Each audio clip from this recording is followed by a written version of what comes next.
Hi everyone, this is Mindy and welcome back. In today's video, I am going to be creating this cute little scene. We're going to be doing some ink blending, die cutting, and stenciling, featuring some brand new products from Lawn Fawn, including the Build-A-Critter bug costumes. If you are interested in any of the products that I'm using today, they will be linked down below in the video description. So first off, we're going to start with our die cut pieces. Now I have these die cut from Sunflower Cardstock, and it is the Beehive from the Build-A-Bee die set. I did the backer piece and the front piece both out of the Sunflower Cardstock, and I'm going to give these dimension by ink blending the edges. So I'm starting with the front piece of the Beehive, ink blending on some number 2 pencil, going around all of the edges, and then also coming in to the opening, adding some ink blending to that. Now I wanted to step up that ink blending just a little bit. So I'm going to bring in Crunchy Leaf, just a nice light brown. I'm not going super heavy on that, just to kind of build up the contrast of those edges. This is going to go over the top of that backer piece.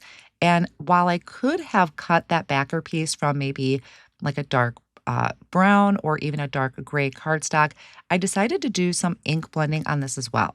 So I used the front piece as a guide on where the opening is going to be, added some ink blending to that backer piece, and what I want to do is have it be lighter in the center of that opening and then darker around the edges. So it doesn't matter what the rest of that backer piece looks like because it's going to get covered up. Next, I'm going to take some thin foam squares, add them to the back of my front piece, remove the backing, and then add that over the top of our backer of our beehive, just to give that a little bit more dimension.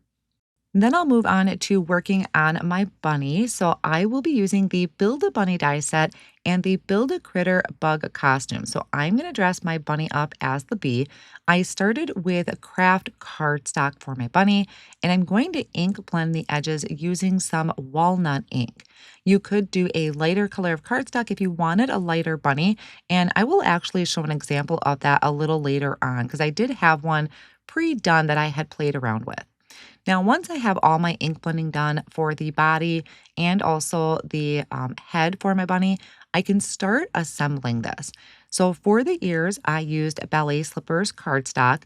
We have our piece for the eyes, so you can see how they fit perfectly on the back of the head. And then the nose, I also did Ballet Slippers as well.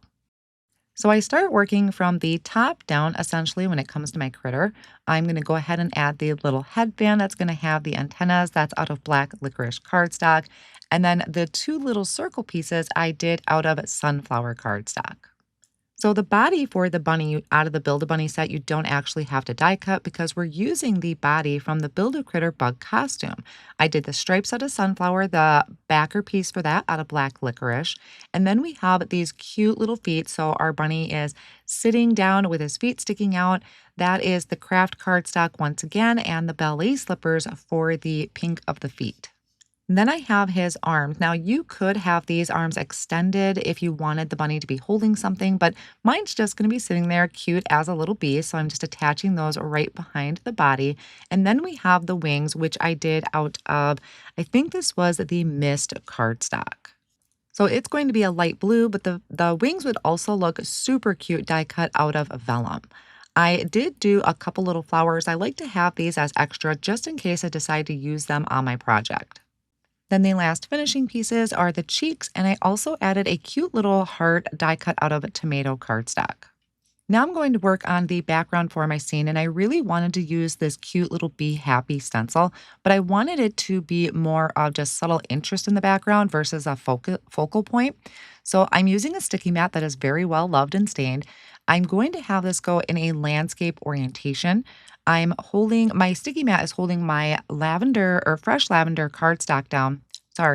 Holding my lavender cardstock down, and I'm ink blending the first layer of the stencil with fresh lavender ink, but I'm going very, very light-handed.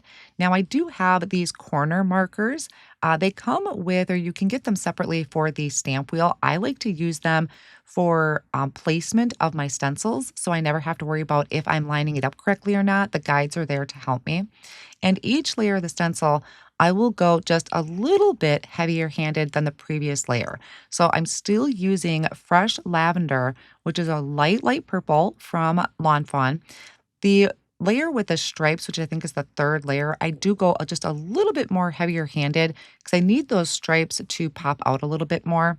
And then the last layer here that we're going to be adding, which is these super adorable little hearts, again, is fresh lavender. I switched to a smaller blending brush to really get into that small area.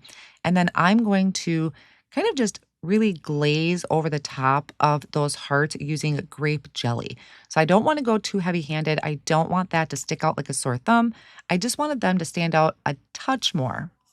I'll bring that panel over to my splat box and I'm going to add splatters of white ink that I have mixed with just a drop of water. In trying to decide what I wanted to use for a scene for this card, I came across a background that I had previously created. It's an extra one from the Big Blossom backdrop. This is the landscape version. And I do have a video showing exactly how I created that background. Since it was extra, I thought I would bring it into my scene. And that's actually what made me decide to use the purples for the very background with the Be Happy stencil. It works out perfectly because the flower on the right and the left-hand side kind of swoop in a little bit, and then my beehive and my bunny are going to cover up the centerpiece. So I'm going to go ahead and get a sentiment stamped because usually that's the part I forget about. I get so excited to create the scene. I am using a sentiment from the Jam and Honey Sentiments stamp set. I prepped the black cardstock in anti-static powder, stamped it in the Yeti pigment ink, sprinkled on my white embossing powder, and then heat set that. And you can see where there is some stamped on the other side. It's because I had to start over. I forgot to add the word you at the end because it's a build a sentiment set.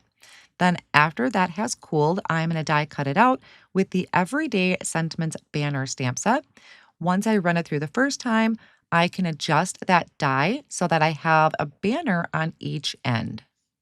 Then I can work on the assembly. And probably the tedious part of this whole card project is adding foam tape behind that landscape panel. And I'm adhering it upside down because I figure it's always easier to trim off the bottom of my card front if I'm a little off, because I did already add that panel to a top folding card base. So I went ahead, added my landscape with the big blossoms using foam tape. So it's popped up to separate it from the background. I added my bunny to the beehive, and then I put a little bit of the foam strips wherever it's going to hang off or where it's not going to overlap the flowers.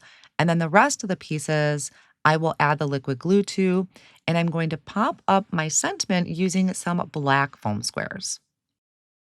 I'm bringing in one of the flowers that I had created. So I have that kind of nice pop of white there over on my beehive. I'm going to come in and add a bunch of the white gel pen accents. I think that helps kind of separate everything from each other so it doesn't look like it's all blended together. And then my last finishing thing, well, actually, there's two more things I want to do. One thing here is adding eyelashes to my bunny. And this is a tip I picked up from Nicole Spohr. I thought it was the cutest thing. I used to do this years ago on paper piecings. Totally forgot about that. So that was super cute to add eyelashes to our bunny. And I'm going to add some stickles to my heart and the center of my flower. I'll add glossy accents to the nose. And now my finishing touch is going to be adding the clay heart pieces. It's a mix of red, pink, and white. I picked out the white ones and added them using my Pokey tool and liquid glue kind of around the sentiment up there. So while it's really fun to create this scene, I also think all of those small finishing touches really help bring the card together. And that bunny dressed up in a bee costume is seriously the sweetest thing. I hope you guys enjoyed this card project and get inspiration from it. Thank you so much for joining me, and I'll see you again in the next video.